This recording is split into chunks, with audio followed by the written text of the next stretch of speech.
They have come from far and wide, all 50 states and around the world. A fifth straight sellout, an estimated 170,000 fans dealing with maybe some additional security measures as President Trump is on hand as the Grand Marshal.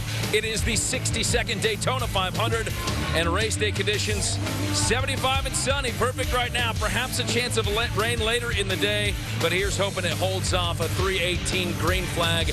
Welcome into Race Day Daytona. I am Scott Smith. We have so many storylines heading into this year's Daytona, but of course it starts with the typical grandeur.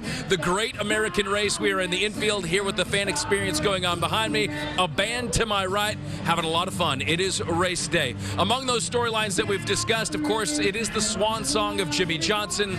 Then, will it be a first for the guys that have come so close in the past? Brad Keselowski, Kyle Busch, is it their year? We will discuss all those storylines. A lot of fun planned for you over the next 30 minutes, and we're going to navigate it by plane and by golf cart, and of course some race car too.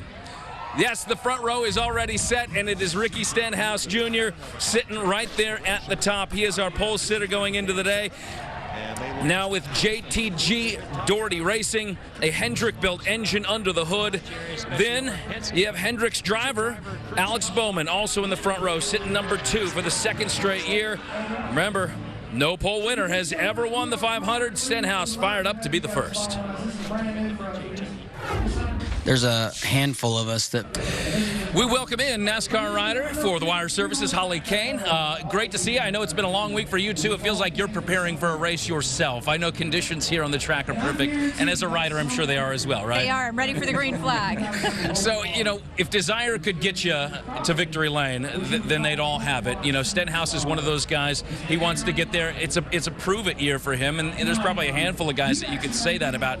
Is there a particular driver who will win today, will do more for than, say, somebody else? Well, I certainly think you've hit on Ricky Stenhouse wanting to win. He switched teams this year. It's kind of a big let's prove it year. And Ricky's 2 victories previously in his career have come on super speedways in Talladega and Daytona. So he's certainly somebody with a lot to prove, starting in the best place you can be, starting out front. I think he's someone we'll see. Another person, as you mentioned, is the person he switched spots with over at Roush Racing, and that's Chris Buescher, who used to race for Ricky's team. And he'll be switched over to Roush team, and I think he'll be somebody to keep an eye on in terms of people that have switched. And of course, as you mentioned, we have a lot of new rookies in the field this year, 6 of them in this year's Daytona 500 field. A guy that doesn't seem like he has anything to prove, Denny Hamlin. He's done it here a couple of times, including last year, but he did fail inspection, so a little bit of news. He's going to be starting at the rear of the pack. How does that affect the game plan? Well, I realize that, but the thing is, a lot of people go to the back for the start of the Daytona 500. Some people find it to be the safer route for most of the early laps, so I don't really think that'll be an issue for Denny at all. It could just make everything more dramatic if he comes back and wins. Denny and Jimmie Johnson, the guys that have repeatedly gotten to victory lane here at the 500. For Jimmie, this is the start of the final full-time year of Cup racing. What do you expect out of him? What have you seen from him this week as he gets ready for this race, and not just that, but the big season ahead? You know, I guess it's kind of very indicative of Jimmie. He seems very relaxed. He's kind of gone about things like he always has. He hasn't gotten too sentimental about it, but what he has been is fast. He was very good in the qualifying race, and I actually I know this would mean a lot for him to get a Daytona 500 victory in his last season, but he has also taken the time to be somewhat sentimental in terms of he's got a large group of his friends from California that are out, and Darius Rucker, who's going to be singing before the race from Hootie and the Blowfish, he's here in Jimmie's camp, so I think there's a lot of positive vibe for Jimmie, and I think he's going to be a factor in the race. Darius was just at the podium a moment ago. He said part of the reason why he's such a big NASCAR fan is because of guys like Jimmie, close friends that he can watch and root on race day. We saw Joe Gibbs racing last year as a team. They were just incredible, and it started the first race of the season here with Denny Hamlin last year, and that was one of 19 victories. Is there another team that you feel coming into 2020 is posed to maybe take that mantle? Well, I think all of the other teams were kind of like, I can't believe this. And 19 wins is a modern era record for a team. So I would find it very hard to believe anyone everyone wins that much, including Joe Gibbs. I think he certainly, woke and shook up the other teams who are like, what's going on here? So I don't think any one team is going to run away with it, but I certainly think you'll see the big teams like Penske Racing, Hendrick Motorsports, perhaps Roush even coming back and putting it to them a little bit more this year. They're not going to let that happen again. I'm not going to let you get out of here without you giving me a prediction first. Nobody knows it better. I'm going to put you on the hot seat. Give me a name. I'm going to say Jimmy Johnson, as I do every year, I feel like, but I really do feel like this would be a great way to start this last season. Absolutely. Holly Kane, great NASCAR rider for the Wire Services. Coming up on the other side, of course, we're just getting started here with Race Day Daytona. You could say this was the first stage. So points have been given. We're moving on. Up next, we're heading up to the TV booth.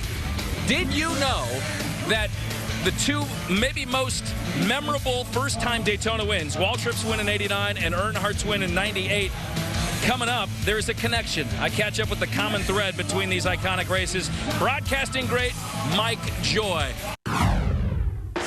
The Daytona 500 belongs to Franklin, Tennessee's Darrell Waltrip. He's done it.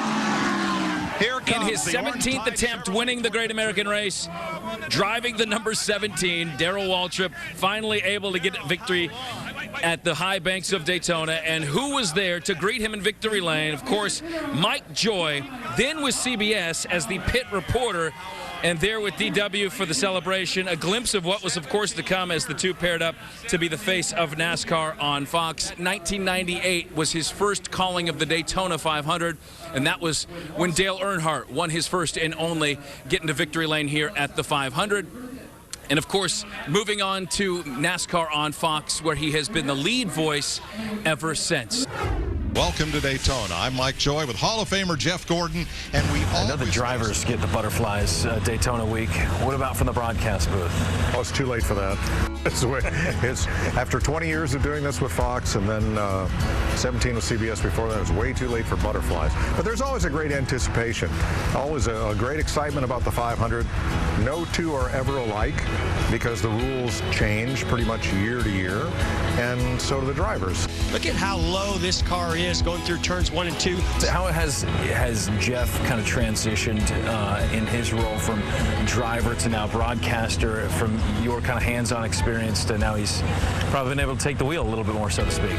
He's just got a great sense not only of what makes a race car go and what makes a driver go, but how to relate that to the fan at home.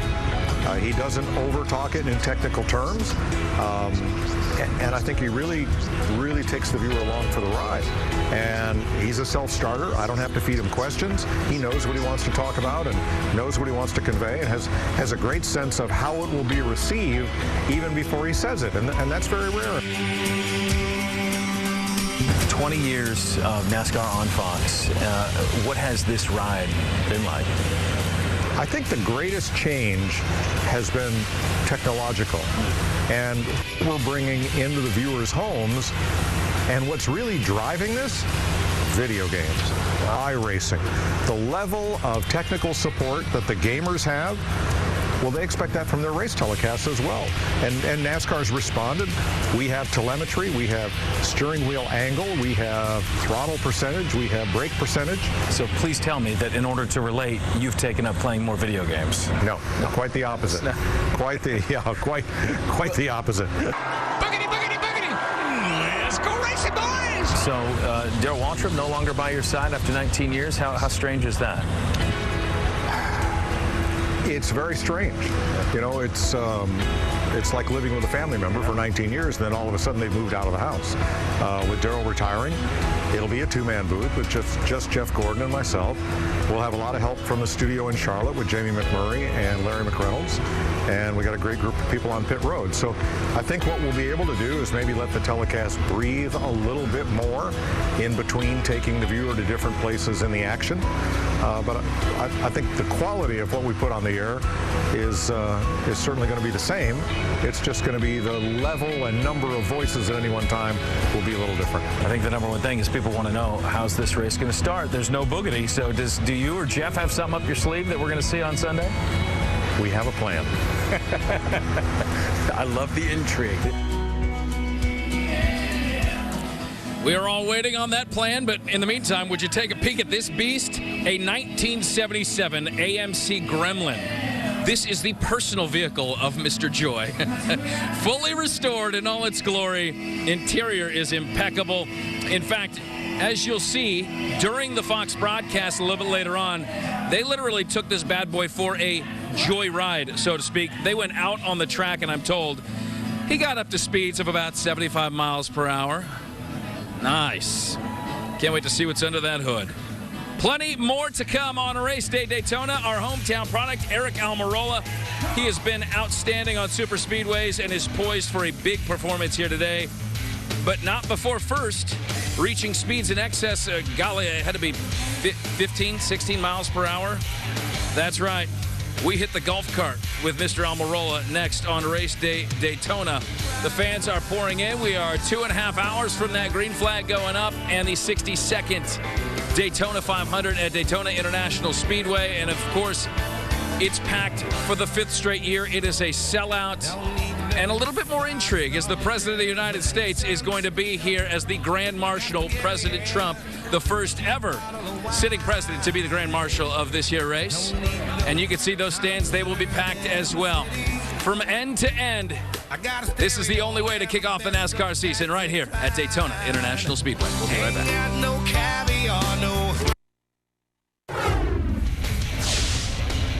Well, you might think that Bubba Wallace's 2018 second place finish would be his most exciting moment at Daytona. Well, think again. This week, Wallace flew up to 10,000 feet in a plane and then, well, he jumped out.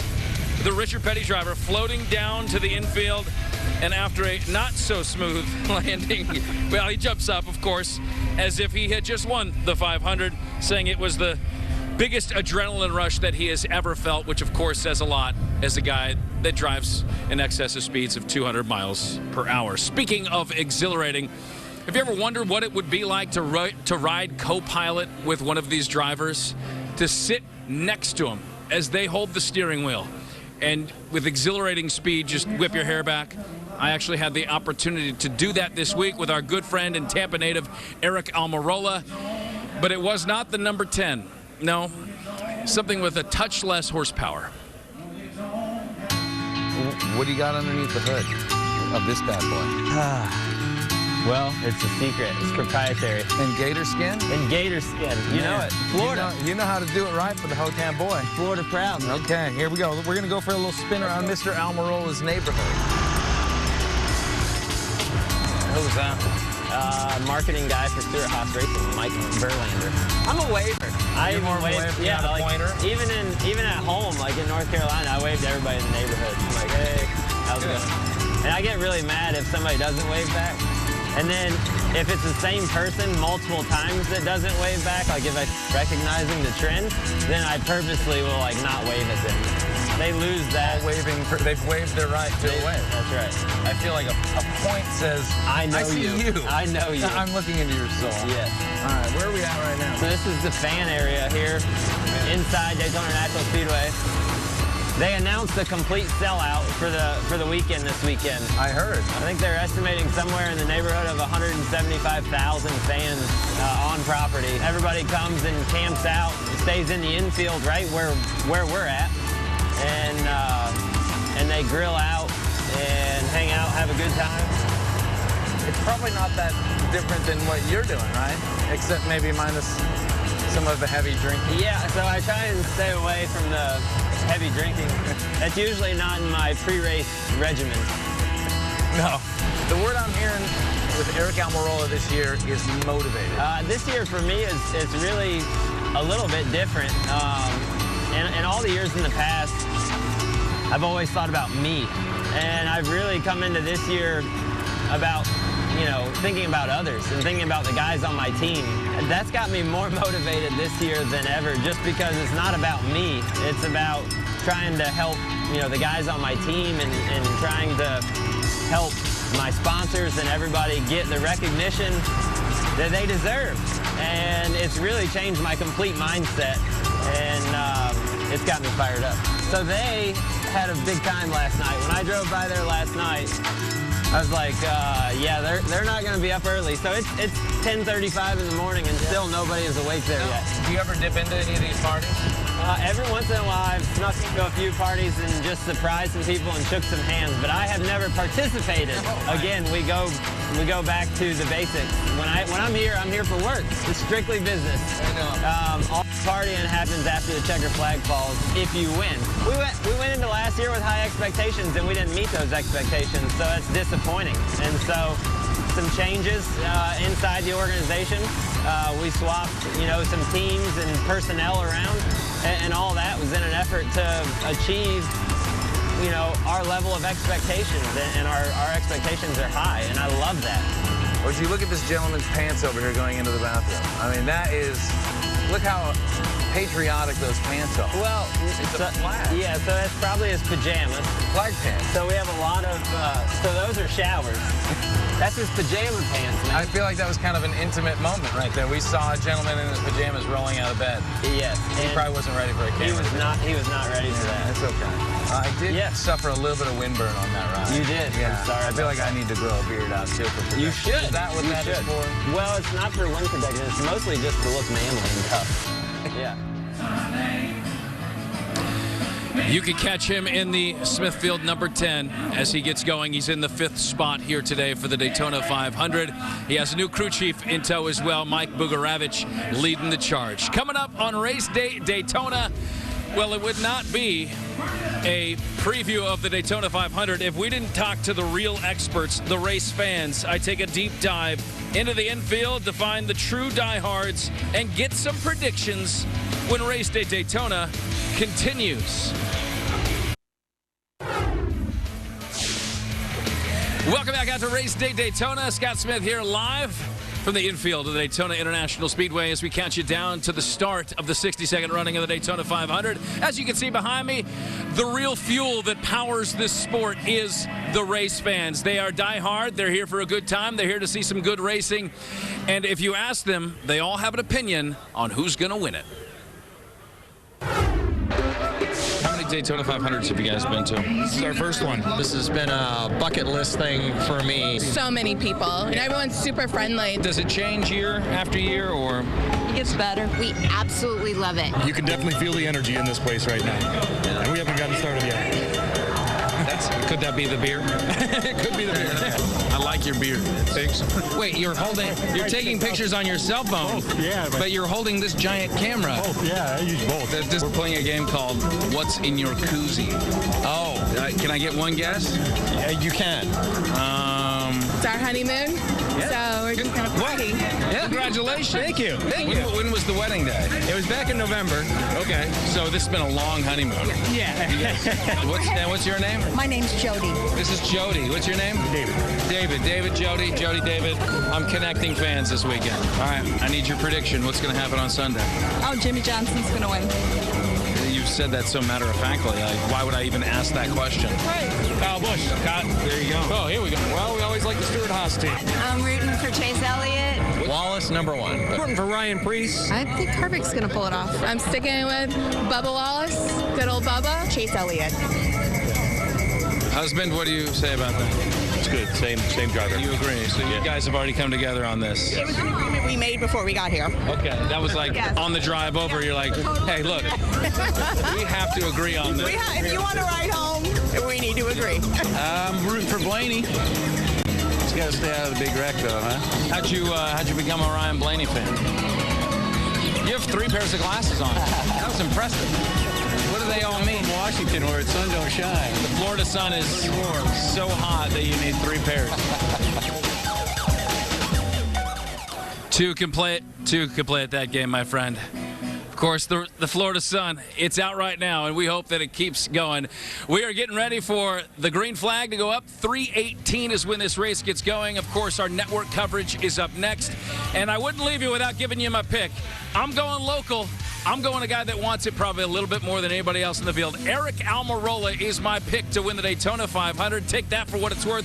Big thanks to our WOFL crew that helped this out. Jeff Tewksbury, Rick Hardman, Brian King, and of course NASCAR great Stephanie Harris. Thanks for watching Race Day Daytona.